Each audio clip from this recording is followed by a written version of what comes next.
Anything you do in life, understand that someone else has done it before you. And if you're looking for shortcuts, there's just one. For about, I'm 33 right now. For the first 25, 26 years, I was looking for shortcuts to success, and I realized there wasn't any. But in the last half a decade, I realized there is one shortcut to success. And that is by learning from someone who's already done it before you. Hey, what's up, guys? Welcome back to the podcast. And in this episode, we have an amazing entrepreneur who's taken digital skills and has taken the booms that we've seen in the online space and has not only done it for himself to leverage that and help make money online, but is also helping thousands of entrepreneurs and people that are trying to transition do the same thing. And if you guys have been following me for a while, you know my journey was very similar of learning these online skill sets to make the transition. So we definitely want to pay attention to this episode because these skills can literally change your life. So with that, my man, Bashar, thanks for coming on. Yeah, man. Thanks for having me. Yeah, absolutely, man. And so digital has been such a huge thing that I've had a lot of good friends and buddies of mine come on and talk about. Yes. And it's crazy when people don't understand this digital side that it can actually change lives. And so I want to talk about first, before we get into all the things that you've helped people with, how did you first embrace digital and what was that experience and transition like? Because that is a really, really big mind shift that people have to make before they can even take in the knowledge that we have. Well, it was interesting actually because all my life, I worked in restaurants up until before I went online. My first job in America in 2006 being a burger flipper at McDonald's, right? And so the first few years, probably a decade of my life as putting myself out there and working, it was mainly in restaurants and retail, right? Until in 2015, April 28, 2015, I got a call, 5 p.m., saying the kitchen is on fire. And I was like, okay, what is that about? Put it out. How bad is it? He's like, no, boss, you don't understand. This is John, the bartender. You gotta come back because the fire engines are here. We're all outside. The kitchen is on fire. And this was my restaurant that I've had for about 2.5 years by now. I had invested all of my family savings in there. I was about 23 years old when I first bought it. So by the time I get there, the kitchen is on fire and everyone's outside, about 12 engines outside. And what I realized is that I haven't paid my insurance in about 4 months. So I lose the place. I lost about $500,000 that I had invested in the place over the previous 2.5 years. And I came out of that with about $150,000 in debt. So a 25-year-old kid with $150K in debt, I met someone about 7-8 months prior who I believed was someone that I really wanted to spend the rest of my life with, and no family savings because they had trusted me with their savings and were like, "You're the ticket to freedom." Yeah. And I realized that I'm screwed.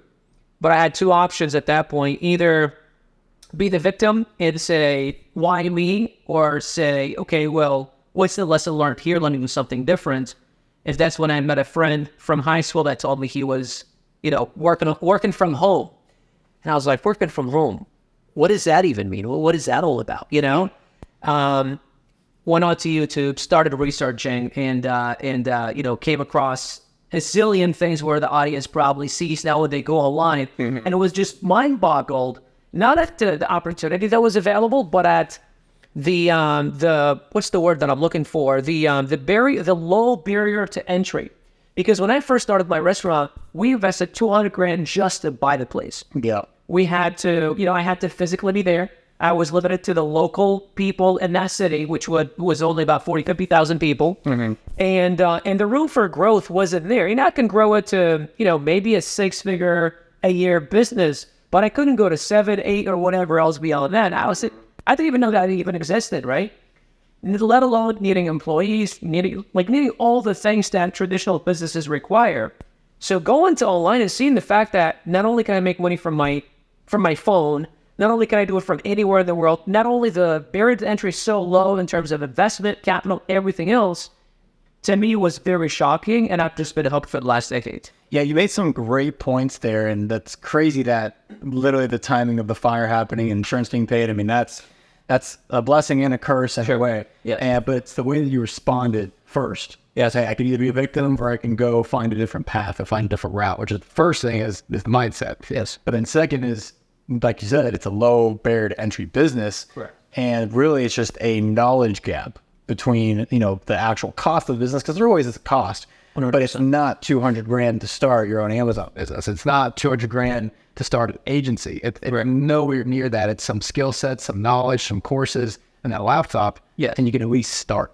And so, did you start in Amazon right away after learning some skill sets, or did you go into marketing? What was the path that you took there? No, I took probably about half a dozen different courses, and that was because when I looked back at my restaurant journey, I realized one of the biggest reasons why it failed, because it's not like it was making money when the fire happened. The fire was kind of like one of those things where it was the last thing to cut me out of it and remove me completely, because it was struggling from day one. Mm-hmm. And when I look back, I was a struggling entrepreneur simply because I didn't have the experience to do what I needed to do. Because I realized that there are tens, hundreds of thousands of successful restaurants in the world. Mm-hmm. So it's not the business model, it's me.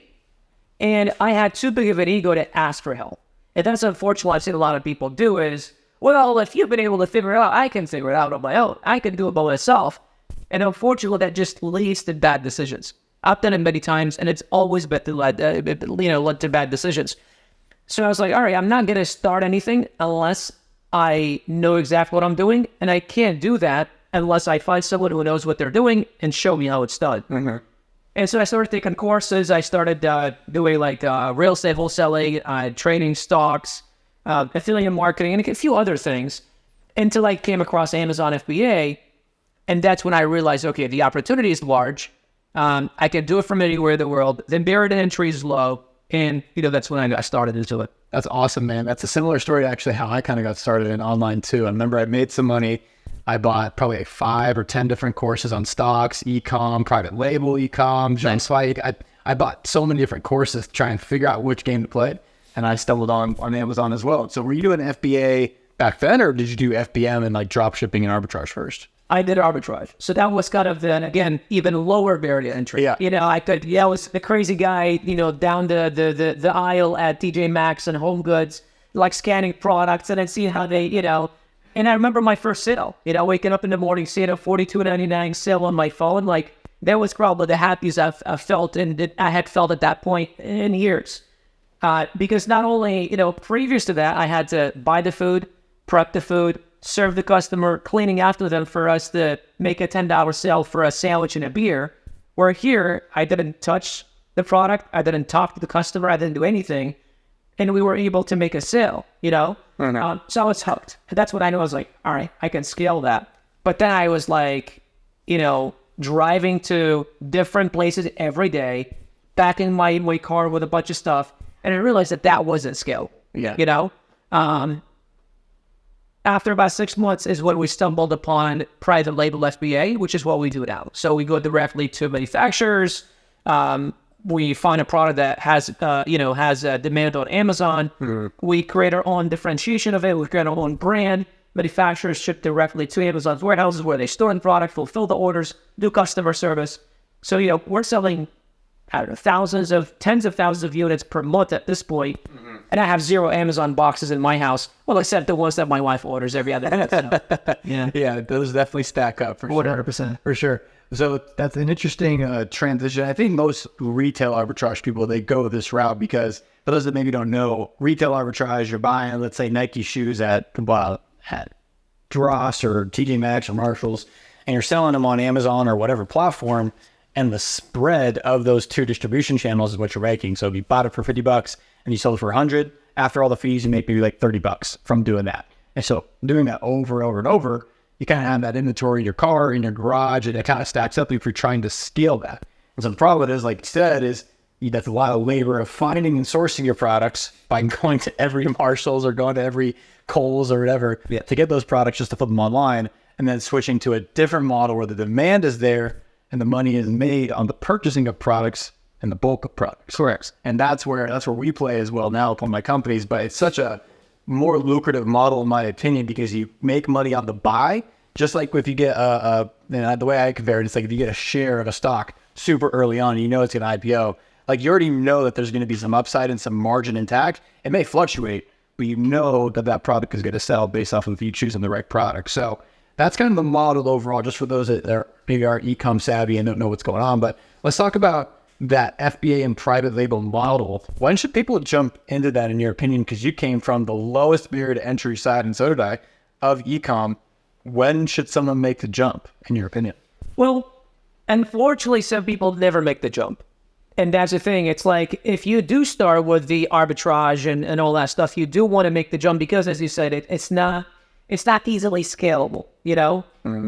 I would recommend, if you have the capital, I would recommend you go directly into private label, because especially if you are, if you're someone who, you've got a job, you're doing well, maybe you're into the six figures and you're like, or maybe you have a business that's doing well and you want a second income stream. It's a lot of ins and outs. Like, I was riding for Uber, so I had a lot of time on my hand, and I couldn't drive around and stuff. And sometimes in between rounds, I'll just shut off my Uber app and I'll go drive to TJ Maxx and I'll scan a few things for an hour, and then I would, get back on the road. But I had time on my hands, But for someone that's busy or got a job or whatever, it wouldn't make sense. If you've got the capital, I would say once you have at least $10,000 to $20,000, it probably makes sense to make your way into private label, start your store, launch your first product. And specifically on Amazon, I'm referring to, and then from there you want to continue scaling it, right? If you have a few $100s, if you've got $1,000 and that's all you've got, you can start with arbitrage. Although I was $150,000 in debt when I got started on Amazon, and unfortunately, a lot of people look at their bank account and try to start a business on a budget, and I think that's the worst mistake anyone can do, because you are robbing yourself of a massive opportunity. When you look at, I don't know why Donald Trump came on my feed today. Okay, he got slapped by an $88 million lawsuit or whatever today. Love him or hate him, that's not the point. If you look at his net worth is $2.5 billion, but he's only got about $400 million in the bank. Where's the rest? And how did he get to where he was? Well, he borrowed money. He probably is, over $1 billion in debt right now from banks. He borrows money from the bank, and then he goes and starts his, his businesses and his hotels and all that. Well, that's the same thing with me. Instead of just saying I've got $150K in debt that I have to clear first before I can start saving money to go start my Amazon business, what I did was I borrowed money, right? And then I started with that money as an investment to start my business. And that's the power of OPM, other people's money, which unfortunately a lot of parents raised us to never borrow money, never partner up with people. And I think that's why it's kind of an evil thing to do, Yeah, I mean, especially if the business model is wrong and it goes south. Correct. Like a restaurant, for example, or something that's just heavy, it has a lot of weight and overhead. I mean, you're running on slim margins, so that scarcity and that feeling of just like, hey, you shouldn't borrow money, just keep what we have here because we have to protect this. It's a mindset. It has nothing to do with the capital. Correct. It has nothing to do with the money. It has everything to do with the entrepreneur or who gave you the capital. Yes. Because those beliefs and that energy, that transfer, I'm a firm believer that money, you also inherit the beliefs of customers. So that's why denying certain clients is probably better for you, so you don't have all that energy coming in. And so what does it actually take to run an Amazon business? Because there's a lot of people that are trying to see if that's the right thing for them, if it's something that they should even do. And there's a lot of flash out there when it comes to Amazon screenshots and online gurus. So let's kind of break down what are the key important parts of an Amazon business, and in your case, private label. So the first thing is you got to have capital, right? And if you don't have the capital right now, you got to have 10 to 20K. If you don't have it, don't let it be what's going to stop you, because it's out there, right? I was 150K in debt. You were in debt. We made it happen. There's a thing called OPM. Every single, there's a reason why the stock market exists, right? The stock is available because you invest in it. They take your money, they grow their companies, and then they give a return. Well, why can't you do the same thing for your own self, right? For your own business. We borrow money to buy houses. We borrow money to go get a $50,000 a year degree, education or whatever. Why can't we do that for our businesses? So that's the first thing. The second thing is a solid mindset and an understanding that this is a business just like any other, right? You can't expect to wave a magic wand and you're going to become a millionaire next month. It just doesn't work that way. It's a business just like any other. You're going to be required to make certain decisions. There's going to be ups and downs. You need to keep a level head, and you need to make sure that you are running this, again, just like any other business. The third thing is obviously being able to understand how to negotiate certain deals, because you're going to be working with suppliers that, want to see that you're really serious about business. And that's why, I love the whole side hustle society and the whole side hustle thing. But at the other point, what I've realized over the years is you can't really do anything great, or you can't really be great at anything unless you are focused, right? That's why focus is one of my personal core values, and one of the top core values for our company. It's because each one of us has a limited amount of time, energy, resources, all that stuff. And the more you put it and focus it on multiple things, the less of it you're going to have focused on every single thing. And when, people say, well, Elon Musk has 7 multi-billion-dollar companies, I'm like, sure, today. Look at Elon Musk when he first started. He started with one company. He sold it, invested in 3, those grew, and he started investing in others. No entrepreneur has gone to where they are with doing 7 things at the same time. They focused on one thing and then grew it beyond that, right? And so I would say those are probably the main important things. And then last thing I would say is finding the right product, especially for being a private label seller. There are 12 million products on Amazon. 500 million customers shop on Amazon every single year, spending between $1,200 to $1,500. So there's demand. You just got to find the right product, place it in front of the right customer, differentiate it correctly. And if you go to your competitors' listings and look at their reviews, their negative reviews, their customers are telling you everything you need to know. You'll take what they're saying, badly or negatively about their products, make your product that much better, launch it to customers. They're out there. Yeah, absolutely. And you made a really good point, especially around treating it like a real business, because suppliers are where you make your money. Yes. They have to give you the product at some sort of wholesale rate, or even at cost if you're doing private label. Yes. Because that's where the money's made. If you choose the right product, all the money is in the purchase of the inventory. Yes. And when we work with our suppliers like PepsiCo or some of the bigger, companies like P&G and stuff, that's why the model that we have and the model that we've built with our warehouse infrastructure, et cetera, is so key, because you actually show to the people that you're trying to do business with that it's serious. And you don't need all the warehouses and everything to start, but the mindset is key, because it will lead to that at some point if you grow really, really big. Yes. Or it may be you renting out different warehouses, but it's still just the mindset about where this can actually scale. And like you said, online, people get this weird mindset that it's just automatic. Correct. It's not automatic. It's everything behind the scenes. It's like the iceberg, and the screenshot of your Amazon store, the screenshot of whatever online business you're doing is just the tip of the iceberg. Yes. So let's talk about from there, the mindset, to have the business, to have the capital is just the next step, as simple as going and getting product. Or how long do you think someone could actually take from saying, hey, I'm starting now. When can I get my first products sold on Amazon? And what should I expect during that period? Anything you do in life, understand that someone else has done it before you. And if you're looking for shortcuts, there's just one. For about, I'm 33 right now. For the first 25, 26 years, I was looking for shortcuts to success, and I realized there wasn't any. But in the last half a decade, I realized there's one shortcut to success. And that is by learning from someone who's already done it before you, right? Because I've launched 9 businesses. The first 7 failed. Number 6 and 7 actually succeeded for a little bit and then failed.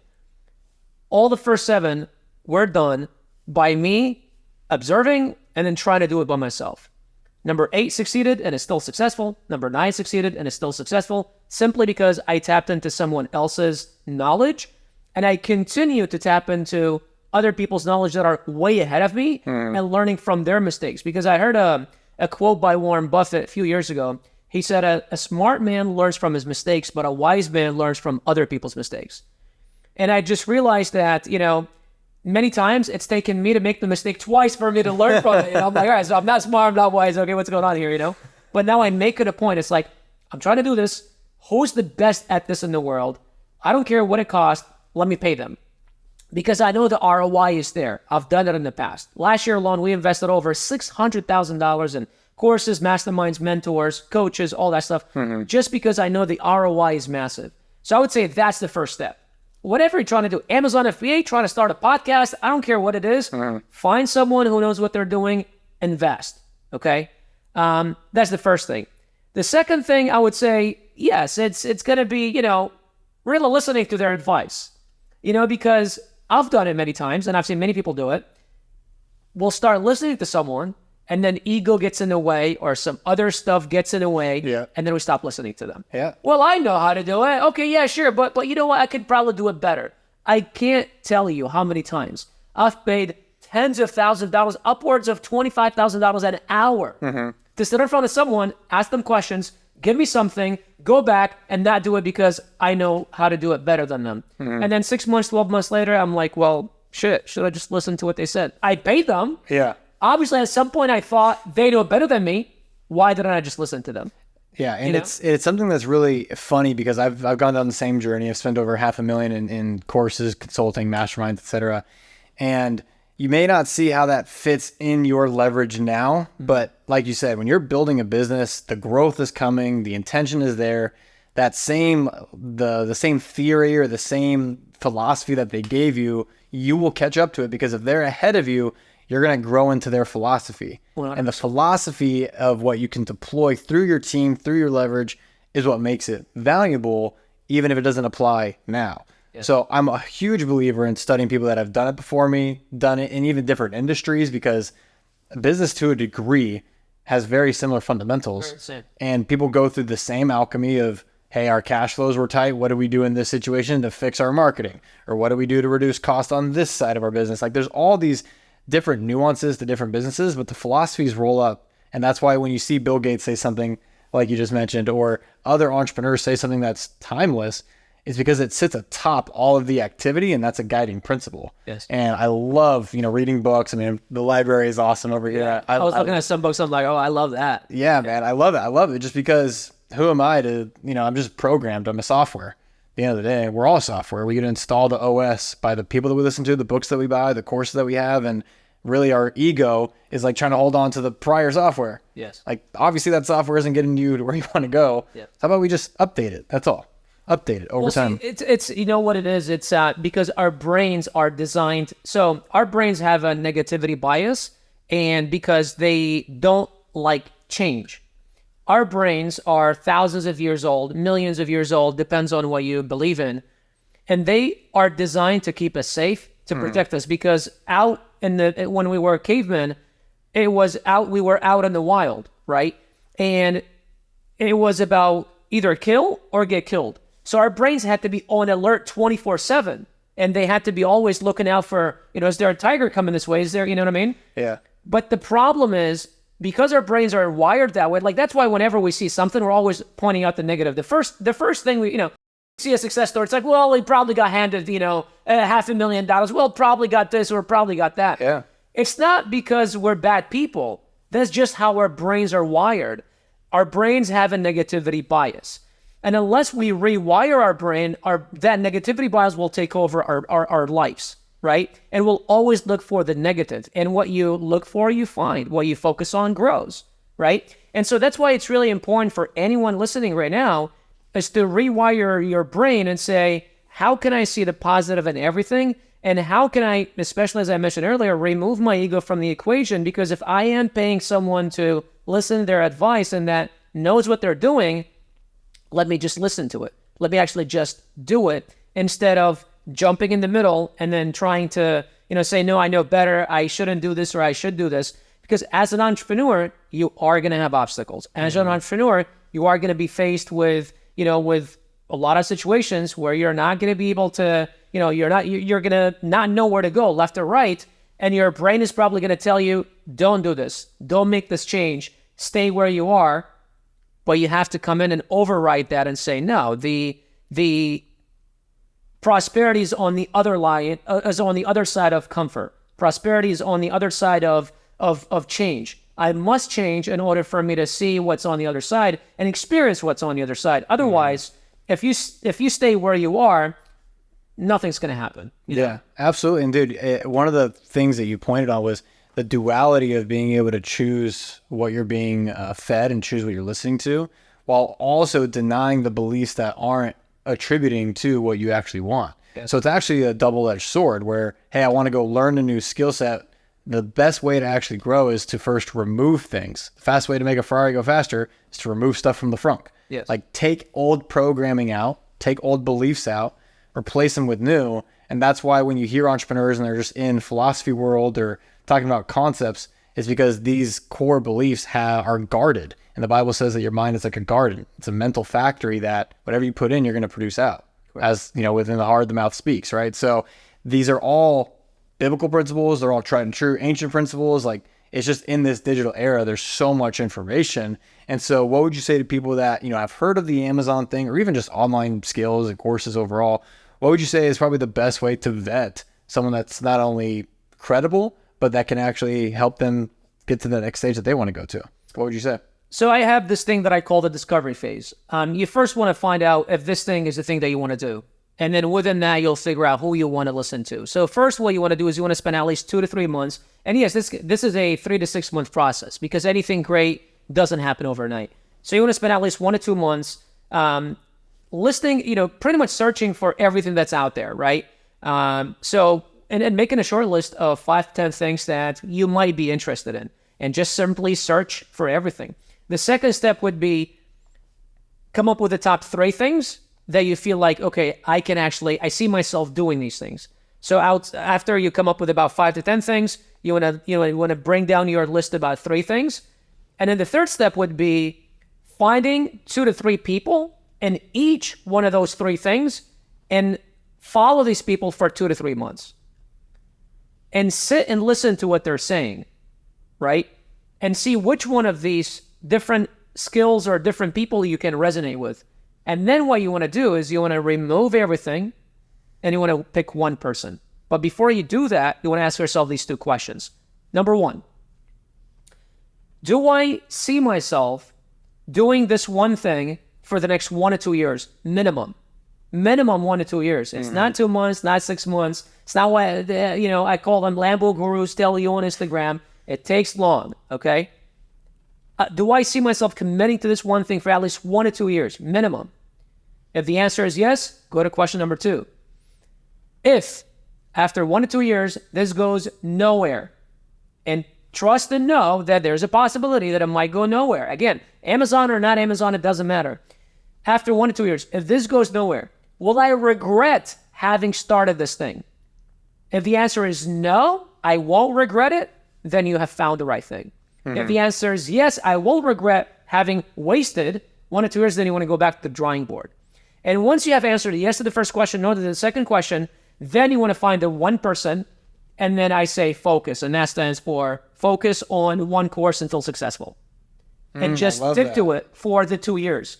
And don't try to listen to this guy and that guy and this other guy to learn the one thing. Not saying that one person is right and the other is wrong, but they all might have their own way to get to the place you're trying to go, and their advice might contradict each other. And that's another mistake I've seen a lot of people make. Yeah, absolutely. I mean, 5 plus 5 is 10, 8 plus 2 is 10, Correct. 2 times 5 is 10. Like, yes. So there's all these different formulas, and they may not apply to digital or Amazon or Facebook ads or whatever, right? Just there's different combinations to reach an outcome. Yes. So I love that, and I love focus. Say that one more time. It was focus on one course until successful. One course until successful. I love that. I mean, I did buy a lot of courses at the beginning, like just like you just had a smorgasbord of them, and I was kind of confused for a bit. But I also did that with mentors. I focused on one mentor at a time too. Yes. Like you said, once you discover that 1 to 2 people that you really, really like and that you want to take advice from, go deep on what they're doing and see how they're moving. Because a lot of times, like you said, Lambo gurus will show you the flash, they'll show you the car, they'll show you how it drives, and that's all the entertainment side. But the most of the other entrepreneurs that actually are doing things are either providing value or showcasing their lifestyle. Not flashing, saying, hey, I got money, you need to pay me money so I can continue to afford this. It's, there's a distinct energy associated to those posts. Showing off a Lambo isn't bad, but it's what's the intent of the person? Why are they doing it? And so, the entrepreneurs that I got, introduced to were Grant Cardone and really Tony Robbins. Those are the first 2 that I just went super deep on. And for me, read their books, courses, masterminds, but I just continue to go down that rabbit hole. until the numbers started to change. Like, so focusing on one course or one mentor until successful is awesome, because a mentor should be pouring into you. Something in your life should be changing. Yep. If it's a spiritual mentor, great. You should have a close relationship to God, higher power, energy, whatever it is that you are trying to seek, right? Same thing with business. Like, the surroundings will change. If your surroundings aren't changed, then maybe you have a bad mentor. Correct. And you got to find a new one, and that's okay. Maybe you didn't vet it as well as you should have, but that's part of the game. You know, online could be kind of hard to find those people. So when it comes to, you know, choosing your mentors, I know you just gave them some great advice and stuff, but who was probably the most impactful mentor that you've had along the way? The 18-year-old kid, the very first mentor was an 18-year-old kid. Can't remember the guy's name. I've looked him up so many times on social media. Can't find him. He's 18. He's about age. 18-year-old kid, he used to run around in a tank top, and he did have a Lamborghini. Oh, he did. That was one of the things that was like kind of like not attracted me, pissed me off about him, because at that time it was an ego thing. So he was an 18-year-old kid, obviously successful. If he can afford a Lamborghini, successful. I was 25, and I had real business experience under my belt, unsuccessful. And so my thing was like, if this kid can do it, I can do it. And I went and launched my first 3 products by myself and failed. And then kind of gave an ego a push, bought his course, and it was probably the worst course I've ever seen in my life. But it literally gave me like 3 things that I was like, oh my God, each one of those products missed one of these things, and that's why they failed. And bam, and that just exploded from there. And then from there, I just kept on investing. But then when I went into building my consulting business and building BJK University and scaling that with Sam Ovens.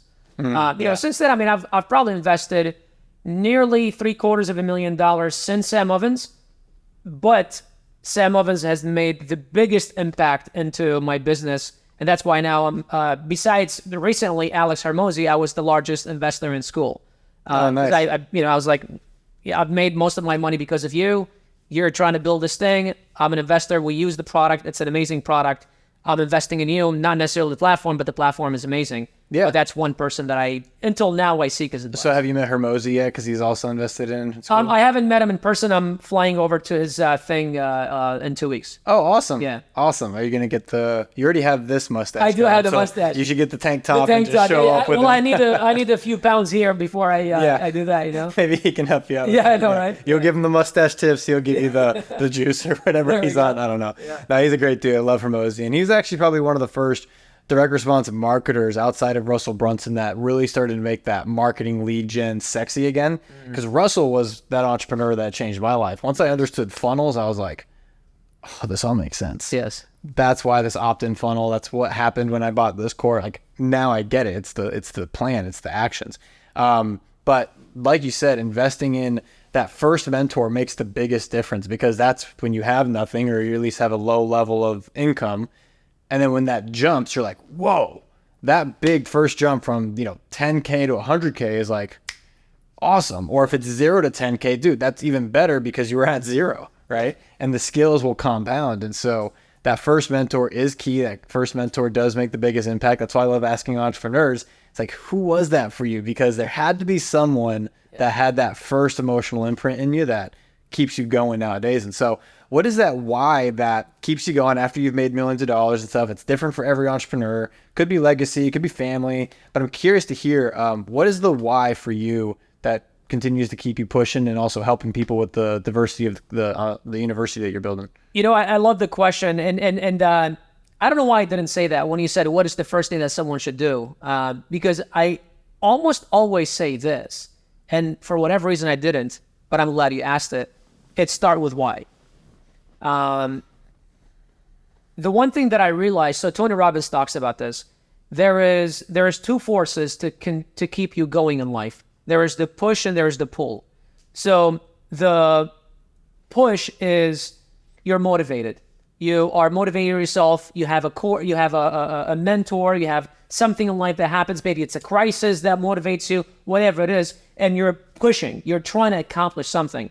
But then when you get to a certain point where pushing isn't so important anymore, because you have made $10,000 a month And, a year ago, making $10,000 a month was like, oh my God, I can't even dream of that. Or going from a 10,000 to 100 or 100 to a million or whatever it is. And it's like, at this point, it's like, more money isn't really going to change my life anymore. It'll be cool. And it's more of a measure of success than anything. That's where the pull has to happen. And the pull really comes from a strong why. But most importantly, regardless which level you're at, having a strong why and starting with a strong why is important. And having a strong why is different than passion. I remember going online and listening to Gary Vee. You were exposed to Tony and Grant. I was exposed to Grant and Gary. And so Gary Vee would talk about having your passion, finding your passion and stuff like that. And I'm like, fuck your passion, dude. Dude, he lost me with the freaking selling garage sales and yeah, I was exactly. like, dude, I get it, but that's a bit extreme with arbitrage. Yeah, exactly. When I hear someone talking about their passion, I say this: unless you were born with a paintbrush in your hand, you've got an amazing voice, you picked up a soccer ball or a football when you were like 4 years old, and you're just great at it, you've got an awesome skill and you really enjoy it, yes, do that and nothing else. But for the average person like myself, I clearly didn't have a skill when I was growing up. And so when I lost my restaurant, I just lost $500,000, I'm $150K in debt, I got no time to go finding my passion. I am freaking out every day. I am waking up to death threats every single morning because my employees who live in the same city are telling me, dude, you haven't paid my last paycheck. Not because I didn't want to, I didn't have money in the bank. And I'm like, dude, I'm driving for Uber. Here's a picture. Give me a couple of weeks and I'll pay you. And I'm freaking out because debt collectors are calling me. The IRS is levying my accounts. I don't have time to go find my passion. I was this close to go robbing the bank. You know what I'm saying? It's like, dude, I got to find something. Like, I'm in survival mode right now. And I feel like, and I may be wrong, but I feel like if you want to find your passion, you've got to come from a place of abundance. Where I was coming from a place of scarcity. And that's where the push is, right? My why, when I was then, although I didn't realize that until a few years ago, I need to clear my debt. I need to retire my parents and gain the respect of my dad back because he was my idol. And I looked up to him. That's why I wanted to become an entrepreneur like him. And I wanted to marry the love of my life, who I had just met, a few short months prior. But I realized that she was the girl. And every time we'd hang out, I've got $35 in my pocket, And so that's the important thing is if you have a strong why, life is going to throw a bunch of shit at you, but it's going to keep you going. And that's why having a strong why, being very clear, and it's like you can almost see, you can close your eyes and you can sit there and see what winning looks like, right? And you can envision it in your brain. And you have to remind yourself. And when things get tough, you got to remind yourself because things will get tough. If you want to start a business, you want to start a new career, you want to move, you want to get married, you want to do whatever it is in life, things will get tough. It's not rainbows and sunshines. And like Rocky Balboa says, nothing hits harder than life, but it's not about how hard you hit, but about how hard you can get hit and keep moving forward. That's how winning is done, right? And so that strong why will keep you going in life. And starting there is the first place any entrepreneur, and even if you want to go get a new job, whatever it is you're trying to do, that's the first place you want to start. Yeah, absolutely. Well said. And I know that feeling because I've been in those debt situations where, hey, I ended up in about $100,000 in debt with one of my businesses that failed as well about maybe 4 or 5 years ago. And I felt that same thing, man, where it's like, hey, I don't care about my passion right now. Yeah. I'm here to propel forward, change my situation, change my life, change what I'm going through.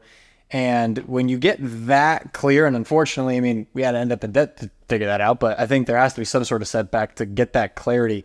And when you have that clarity, there's nothing like it. Like that's why he's saying when the why is defined, nothing else should matter. And it becomes tunnel vision, and you don't let these small things of a bank account freeze or payment processor shut down or any of these little hiccups that happen in business throw you off course because you're so driven, you're going to figure out a way. Yes. So Grant, he used to tell me all the time, especially when I was working with him, that where there's a lack of creativity, there's a lack of commitment. because you will figure out the freaking solution if your life depended on it. Then figure it out. That was something I used to always hear by him. Yeah, exactly, man. So like for entrepreneurs that make excuses, or for people that are starting out to make excuses, like leave that shit at the door, man. Like we don't have time for that. No one has time for that. You shouldn't have time for it. Stop letting that actually hold you back, because it's that mindset and your standard being too low that's holding you back from picking up a course or reading a book, or hell, watching a free YouTube video. You can start there. That's how I started, because I didn't have a bunch of money. I was like scrunging everything together from Postmates and part-time jobs and Ubers and all that in order to actually make that my reality, and I chose that. So love that, man. There's a lot of things happening in the digital space. I know you're expanding the university and stuff, so why don't you kind of let them know what you're doing in that space and how you're helping people, because I admire what you're doing, and I think a lot of course creators, entrepreneurs, and business owners have a responsibility, and really, like from the bottom of my heart, I truly believe that they have one of the biggest impacts that they can make on society, because it's easily accessible. There's someone that you can actually talk to. There's a line of communication opening, and that it can actually change life, and self-education changed my life. So how are you helping people, and where can they find you when it comes to diving into what you may be able to offer? So right now, our company, about 3 years ago, we created a mission for a company, because I realized that we were growing so rapidly, and I realized that if I let me go back a little bit. About 4 months ago, I did this exercise called a death simulation. So I simulated my death. And the reason being is, remember I told you we were talking earlier, I had what it seemed like was a near-death experience about 1.5 years ago. I had a seizure out of nowhere. And for about 4 months after that, I suffered from anxiety, panic attacks, all that stuff, and just couldn't live, Mm-hmm. And so a lot of it was because I realized that I can just drop and die like that at any point, although I thought I was living a healthy lifestyle. So my coach, my therapist, was like, hey, you know what? I want to do this thing for you. I want to simulate your death. So she lays me on the ground. I go through this experience where she tells me a story of my life. I'm waking up on a Saturday morning, and I feel aches, and I go to the doctor, and I find that I have this disease, and blah, blah, blah. And within 6 months, I'm technically dying. Before that, she had me write 20 things on a card that I value in life. And as she's reading the story for me, she's like, all right, now drop one card. Now drop one card. So as I'm going through this exercise, I'm letting go of things that I value in life right now, And then I get to the last few cards, and those are like my mission, my wife, my mom, my God, all this stuff. And it's like, well, shit, which one do I, And then at the end, all of it is gone. And so what I came to realize is whatever money you make, whatever you have, anything that you make here is all going to go. It's not a matter of if, it's a matter of when. The only thing that you'll leave behind is a memory. And when I thought of memory, I'm like, I don't want to just leave a memory of like, this is great. This is an incredible memory I will always remember. But it's like, how is this going to make a huge impact on the world? So my mission became, I want to leave a lasting impact. Mm-hmm. And when I think of a lasting impact, I think of someone like Steve Jobs. I think of someone like Walt Disney. I think of someone like the Wright brothers. I think of someone like, Albert Einstein. When they created things for hundreds of years beyond them, the thing they created, whether it was a theme park, whether if it was an airplane, whatever it was, it has changed society, and it will continue to change it, and people hundreds of years later will remember that thing. And so at BJK University, we're on a mission to impact 1 million lives by disrupting the traditional education system, because I feel like the education system is rigged against the average man, and it's there to create employees and create workers that are suppressed and not allowed the opportunity to live life on their own terms. Mm-hmm. So I want to provide an opportunity for people, an alternative. I'm not saying we don't need, because we need doctors, yes, we need engineers, yes, we need lawyers, yes, we need all that, but that's not the only way. Because I was convinced that was the only way. My mom sold me on that, actually, because I was actually going to go to school, become a doctor. I graduated high school with a 3.4 GPA, so I wasn't the troublemaker, I was actually the smart kid. But when I started going and taking classes, I'm like, well, shit, that's not for me. I don't want to do that, Yeah, but it's like, is there another way for me to have a good life? Yeah. And when I learned about these skills online, starting an online business, all that stuff, I'm like, well, shit, there's other people out there that probably should know about this. And I felt obligated to tell them. But then I also realized that, well, it's not just Amazon. There's like 15 other things that people can do. So BJK University is a university that provides people skills they can turn into income within 90 days or less. Right now, we have one skill, which is Amazon FBA. The goal starting 2025 and beyond is to provide more modern day skills, preferably online. In the future, it might be also like in-person stuff. Right now, it's things you can do online. That again, you can turn into income within 90 days or less. You don't need to go to school and tens of years and spend hundreds of thousands of dollars on crap you'll never use. Like, I can't remember a thing that I learned in school that I use today outside of English and math, right?